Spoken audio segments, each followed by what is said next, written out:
Bom, como promessa é dívida, vim compartilhar com vocês algumas ideias, insights e o procedimento que eu usei naquela atividade que eu compartilhei nos stories esses dias, que era da leitura da cantiga Ciranda Cirandinha, em que as crianças tinham que localizar, né, encontrar algumas palavrinhas ali no texto, né, na escrita da cantiga Ciranda Cirandinha.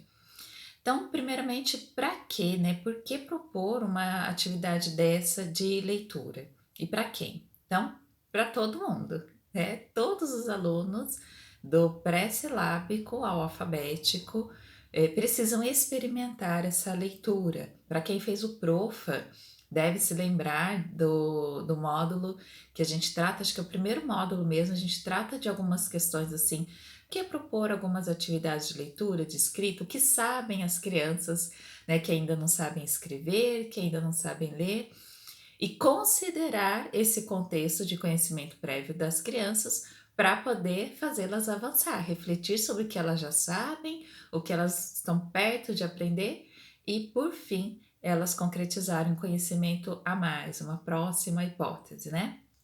E essa aula, né, em especial, ler antes de saber ler, ela fala sobre isso. Mas falando dessa proposta, né, por que a criança precisa ser exposta a uma atividade de leitura sendo que ela não sabe ler? Para mobilizar uma série de conhecimentos dela, o que ela já sabe, né? E o que às vezes ela não sabe conscientemente que ela sabe, o que vai ajudá-la a avançar, a descobrir como é que se lê convencionalmente. Então, ao longo dessa explicação, vocês vão entendendo aí algumas questões. Como que eu propus, né? Toda aula, dentro de uma sequência didática, ela não é a aula em si, né? Ela é o encadeamento de aulas que vão culminar naquela e daquela vai para a próxima. Então, faz parte de uma sequência didática. Então, as crianças já tinham vivenciado essa cantiga. Desde que eu comecei a falar de cantigas, fizemos lista de cantigas que elas já conheciam, ampliei esse repertório e aí fomos aumentando a listinha. E aí eu deixei para trabalhar, nós trabalhamos algumas cantigas do borboletinha, da barata, e eu deixei essa cantiga para o final, porque ela é um pouquinho mais longa e também porque ela ia fazer essa transição, como de fato fez. Foi a primeira vez que eu propus essa atividade de leitura com eles, assim, né, no coletivo, né, como vocês viram ali, a criança estava com cartaz, perdão, que eu fixei na lousa. E quais foram os procedimentos então dessa aula, né? Eles já sabiam a cantiga de cor, já garanti isso, porque cantamos várias vezes. Na aula anterior, nós havíamos cantado acompanhando a letra, já naquele mesmo cartazinho, né? Acompanhamos a letra. Falei para eles que são 3 partes, então as estrofes estão bem divididinhas no cartaz, então eles acompanharam. No livro, né? Tem um livro que nós estamos usando, o Currículo em Ação, né, que é revisado, gostei muito.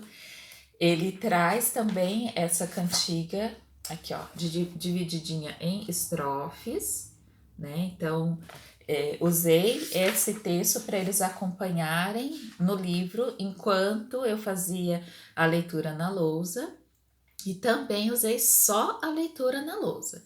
E naquele dia específico, nós retomamos aquela leitura, eles acompanhando no livro e, e eu mostrando na lousa como se fazia a leitura novamente. De 2 formas. Primeiro, acompanhando e cantando, né? Então, ciranda, cirandinha, vamos todos cirandar.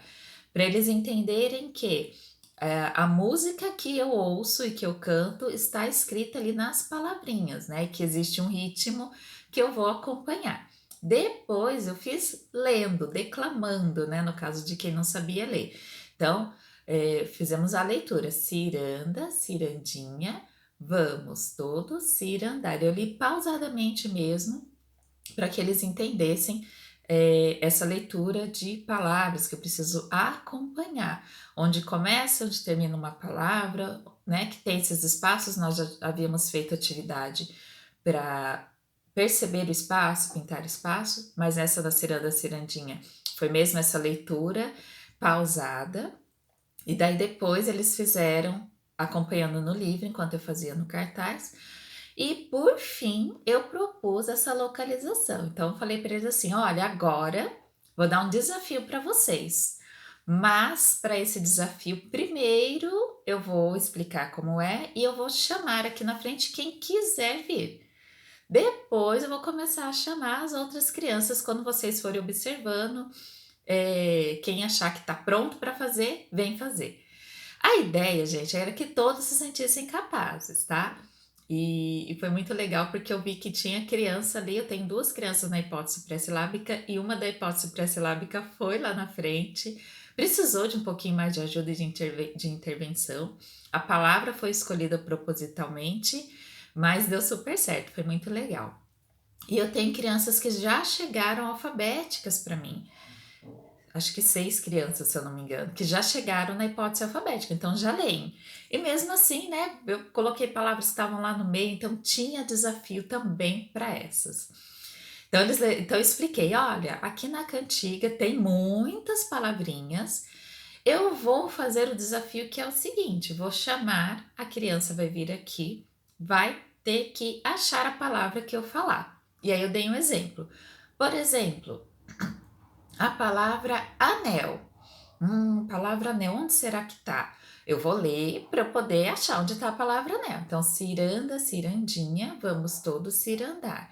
Vamos dar a meia volta, volta e meia vamos dar. O anel. Achei a palavra anel? Sim, professora, achei. Então, vou ler aqui, ó, anel. E aí eles acharam super legal essa ideia. E falei, quem quer vir? Aí fui chamando, né? Então tinha criança ali, dos stories que eu compartilhei, tinha uma criança alfabética e duas não alfabéticas. Não alfabética é estranho, né? As duas crianças que não estavam na hipótese alfabética, que não leem convencionalmente. Então, todos foram capazes de fazer. Qual que é um ponto importantíssimo? Saber selecionar a palavra para aquela criança. Porque algumas palavras são mais fáceis de localizar, ou porque estão no começo da frase, ou porque estão no final da frase, né, no caso verso, ou porque estão lá no comecinho, né, na primeira estrofe, e outros são mais difíceis. Então, para as crianças que já leem, eu coloquei palavras que estavam lá na segunda, terceira estrofe, porque mesmo quem já lê começou a retomar a cantiga lá do começo, porque é a primeira atividade de leitura que eles fazem, né? Então, eles ainda não estavam. Peraí, se a professora falou amor. Eu vou lá para a segunda estrofe, o amor. Não, eles retomavam desde o começo a cantiga até achar o amor. Então, para uma criança que não lê convencionalmente, é uma tarefa demorada, né? E eles se perdem, mesmo que eu já tenha feito várias vezes o exercício de ler palavra por palavra, entender que o espaço quer dizer que uma palavra terminou e outra começou, eles se perdem. Então, foi facilitando para crianças que não leem convencionalmente. Outra coisa, né? Mesmo quando eu escolhia palavras que estavam na segunda estrofe, e também teve uma criança que foi essa minha aluninha pré-silábica, que eu chamei, porque eu sei que ela sabia a cantiga de cor, ela estava super empolgada, super animada, eu coloquei a palavra embora, porque era a última palavrinha. E foi uma criança que, quando a gente estava fazendo a cantiga, ela, na hora de falar o embora, ela fazia até a gesto, e vai-se embora. Então eu sabia que ela entendia que a palavra embora era a última. E foi muito legal, porque ela, né, os conhecimentos são diferentes, né? Como dizia Paulo Freire, não há saber mais ou saber menos. Há saberes diferentes. Então é valorizar o saber diferente da criança. Então, uma criança pré-silábica, ela vai olhar aquele monte de coisa e vai falar, não, embora no final. Aí ela foi lá para a última linha, para o último verso. E aí, e vá-se embora, embora. Ela errou o começo, né, da palavra, foi lá no vá-se. Então, eu tive que fazer essa intervenção, embora. Embora, que som você ouve quando a gente fala embora? E aí uma vogal, né? A vogal E é muito mais fácil de sonorizar e de ouvir o som. E ela, é o E, professora? É a letra E. Onde que tá a letra E aí onde você marcou com o dedinho? É essa primeirinha, né? Que seria o V? Não, então, onde tem uma palavrinha que começa com E? Aí ela achou o E e aí ficou super feliz. Aí eu perguntei, turminha, é essa palavra? É, ela achou? Achou!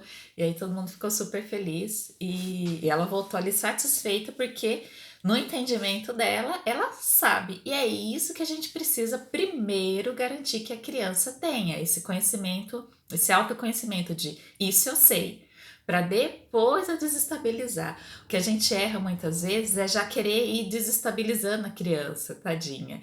Então, ela é pré-silábica, ela está aumentando o repertório de letras, de conhecimento de letras e sons de letras dela. Então, não é hora de eu desestabilizá-la ainda. É hora de eu mostrar para ela: olha, isso você sabe, isso você conhece. Para depois, né, aquela questão de colocar os dois pezinhos num degrau para depois colocar um pezinho no próximo, né? Não querer que a criança vá colocando um pezinho em cima do outro e subir o degrau correndo, que não vai rolar. Intervenções durante a atividade. Então, que eu falei para vocês, né? E aí vou reforçar e ampliar um pouquinho. Eu já conheço a minha turma, né? Já são aí 4 meses, então eu já sei do que eles são capazes, já sei medir o desafio para eles. Isso é super importante. Crianças que chegaram recentemente, que vocês ainda não sabem como que tá a hipótese, vocês não sabem ainda do que eles são capazes de chegar e avançar, deixa para fazer numa próxima rodada. Isso eu falei para eles. Teve criança que não quis, não levantou a mãozinha, né? Criança que é tímida, insegura. Então eu falei: olha, semana que vem a gente vai fazer de novo com um outro texto, com um outro cartaz, tá bom? E aí outras crianças vão poder participar. E tinha quem queria fazer 2, 3 vezes, queria fazer várias vezes. Então eu vou propor novamente, agora com quadrinhos, que são textos menores, mais fáceis de memorizar e mais fáceis de localizar. Mas assim, eu preciso ter pelo menos 60% de certeza que aquele desafio é possível para aquela criança. E às vezes a gente se engana, né? Porque a gente não está no cérebro da criança. Nós somos especialistas, somos profissionais, conhecedores, né, do desenvolvimento infantil, estamos acompanhando, mas às vezes a gente se engana. Ou às vezes a criança até sabe, mas ela está insegura. Ela viu o outro, achou que o outro foi rápido demais e que ela precisa ir rápido, e aí não rola. Aí vamos dando dicas, né? Então, tinha lá um desafio que eu coloquei para a criança achar justamente a palavra amor. E eu, na minha concepção, aquela criança ia achar super rápido. E na hora de ler, ele se enrolou, ele se embananou, acho que ele foi um pouquinho mais afobado e não estava conseguindo. Então, fui dando dicas, né? Então, vamos cantar, turminha, junto, para poder lembrar a ordem, que eu vi que ele se perdeu na ordem da letra da cantiga. E aí cantamos junto, depois recitamos juntos, e aí no recitar ele foi lendo e localizou. É uma criança silábica alfabética, uma criança que topa vários desafios, mas que se perdeu na letra da cantiga mesmo. Então, um verso, né, não veio na mente, enfim. Então a gente vai dando dicas para eles. Outra dica, se eu escolhi uma palavra no final do verso, então vamos retomar como que é essa parte da cantiga. O anel que tu me destes era vidro e se quebrou. Ah, isso, essa é a palavrinha quebrou, achou, muito bem. E aí para finalizar, né, que o vídeo já está ficando compridinho, o que, que eu fiz depois? Então, primeiro explorei bastante, chamei muitas crianças, localizaram várias palavras e só. O foco da atividade era essa. Até esqueci de comentar que o preparo para essas atividades, né, que eu faço com a minha turma, e aí eles já sabem, eles se organizam super rapidinho, é o mesmo da hora da leitura. Então, é a mesa sem nada. Todos os lápis, tudo dentro do estojo, caderno e estojo embaixo da mesa, é livre, porque senão eles se distraem, derruba o estojo, derruba coisas e acaba perdendo o fio da meada. Então, a mesa sem nada, sem se preocupar se vai copiar alguma coisa, se vai fazer alguma coisa, se tem livro, se não tem, né? Então, o livro ficou embaixo da mesa no momento que eles estavam indo na lousa, estojo também, e o foco é ali. Então, ensinar a criança a ter foco é importante. E aí eu falei: olha, agora vamos para a segunda rodada, que é um outro desafio. Vou chamar algumas crianças para vir achar a palavra e circular. E aí, né, novamente eles, né, se voluntariaram ali, e aí eu fui chamando e pedi para circular, né, com um giz azul de lousa mesmo. Então, localizou, circulou. Para essa segunda fase, eu já chamei crianças que iam localizar mais rapidamente, porque aí teria a segunda parte dessa mesma proposta, né? E aí eles circularam, a turminha validou, não, é essa, gente, não é? É essa, então circula. Depois que as 6 crianças localizaram e circularam, aí eu voltei para o livro, pedi para eles abrirem o livro, que aí no próprio livro tem essa proposta, né, de localizar e circular. E aí eu falei, agora vocês vão achar aí no livro de vocês, né, as palavrinhas e vão circular. E por fim, a proposta do livro é que eles deveriam copiar, né, as palavrinhas lá de cima, circuladas nas linhas ali embaixo. Gente, cópia não é uma atividade muito estimulante, né? Então eu não selecionei muitas palavras, eu achei que 6 era uma quantidade que eles dariam conta, sem perder a animação, o estímulo, né? Ainda, e que seria produtivo. Então eu só selecionei 6. Depois disso, né? O que fazer? Na aula seguinte, eu trouxe a cantiga Ciranda Cirandinha novamente, só que lacunada e com banco de palavras.